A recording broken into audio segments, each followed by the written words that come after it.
Hi friends, ఎలా ఉన్నారు? ఒక్కసారి ఈ ఇమేజెస్ చూడండి. ఇవి శాటిలైట్ ఇమేజెస్. అండ్ ఈ ఇమేజెస్‌లో మీకు కనబడేది ఏంటంటే, ఈ సర్కిల్‌లో కనబడేది బ్లడ్ అనమాట. శాటిలైట్ ఇమేజెస్ నుంచి బ్లడ్ కనబడుతుంది అంటే మీరే అర్థం చేసుకోవచ్చు అక్కడ ఒక పెద్ద మారణ హోమం జరుగుతోందని. అండ్ ఇది జరిగేది ఎక్కడో కాదు, ఆఫ్రికాలోని ఒక పెద్ద దేశమైన సుడాన్‌లో అనమాట. ఈ సుడాన్‌లో 2023లో ఒక అంతర్గత పోరు వల్ల ఒక సివిల్ వార్ అనేది స్టార్ట్ అయింది. అండ్ అది స్టార్ట్ అయ్యి ఇప్పటికీ కొనసాగుతూనే ఉందన్నమాట. కల్కి సినిమాలో చెప్పినట్టు యుద్ధంలో ఎప్పుడు గెలిచేది మరణమే కానీ మనుషులు కాదు అని. అండ్ అదే ఇప్పుడు సుడాన్లో జరుగుతోంది. సుడాన్లో ప్రజలనైతే రోడ్డు మీద చంపుతున్నారు, వాళ్ళని తగలబెడుతున్నారు, బ్రతికుండగానే సమాధి చేస్తున్నారు. అండ్ ఈ సివిల్ వార్ అనేది సుడాన్ ఆర్మీకి అండ్ ర్యాపిడ్ సపోర్ట్ ఫోర్స్ అనే ఒక సంస్థకి మధ్య జరుగుతున్నటువంటి ఒక అంతర్గత పోరు అధికారం కోసం. అది జరుగుతోంది లాస్ట్ 2-3 సంవత్సరాల నుంచి. అసలు సుడాన్ చరిత్ర చూస్తే ఎప్పుడు యుద్ధాలే, అంతర్గత పోర్లే.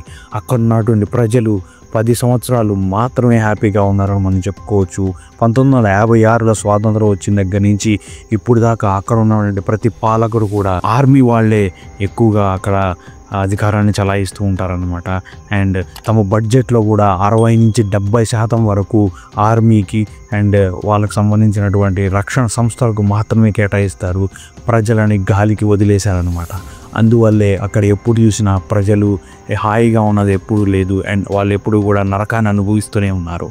ఐక్యరాజ్య సమితి చెప్పిన దాని ప్రకారం ఇప్పుడు జరుగుతున్న సివిల్ వార్ వల్ల లాస్ట్ 2-3 సంవత్సరాల్లో 150,000 మంది అయితే చనిపోయారు.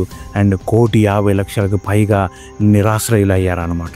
అండ్ ఈ దేనిని సూచిస్తోంది, అధికారం కోసం ఎంతమందిని చంపాలా లేకపోతే దేశాన్ని అభివృద్ధి వైపు నడిపించాలా అనేది ఆ పాలకుల యొక్క మైండ్కి, వాళ్ళ ఆలోచన విధానానికే వదిలేయాలన్నమాట. అండ్ ఇది ఇప్పటికీ కొనసాగుతూనే ఉంది. అక్కడ ఉన్నటువంటి ప్రజలు అనేది ఎప్పుడైతే దేశాన్ని వదిలి వెళ్ళిపోయి వేరే ఆఫ్రికా కంట్రీస్కి వెళ్ళిపోయాలని ఆలోచిస్తూ ఉన్నారు. అండ్ వాళ్ళు ఎప్పటికీ హాయిగా ఉన్నదైతే లేదన్న.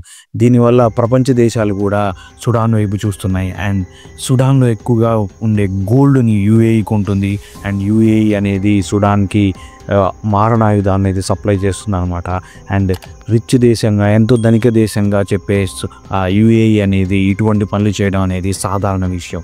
అండ్ ఇటువంటి పనులు అనేవి అనేక ధనిక దేశాలు కూడా చేస్తూ ఉన్నాయి. అండ్ సుడాన్ యొక్క పరిస్థితి గురించి జర్మనీ, ఫ్రాన్స్, ఇంగ్లాండ్ వంటి దేశాలు అయితే చర్చించాయి. అండ్ దాని యొక్క ఫలితం అనేది ఎప్పటికీ తెలియలేదన్నమాట. అసలు ఈ సివిల్ వార్ అనేది సుడాన్లో ఆగుతుందా, ప్రజలు శాంతిగా నివసిస్తారా అనేది ఒక కళనే చెప్పాలన్నమాట. సో మీరు సుడాన్ వార్ గురించి మీరు తెలుసుకున్నారా? అక్కడి పరిస్థితులు మీకు ఎలా అనిపించినాయి అనేది కామెంట్ రూపంలో తెలియజేయండి. అండ్ నా ఛానల్ ఫస్ట్ టైం చూసుకున్నట్టే సబ్స్క్రైబ్ చేసుకోండి ఇలాంటి జియో పొలిటికల్ విషయాల గురించి. Thank you so much. Good bye.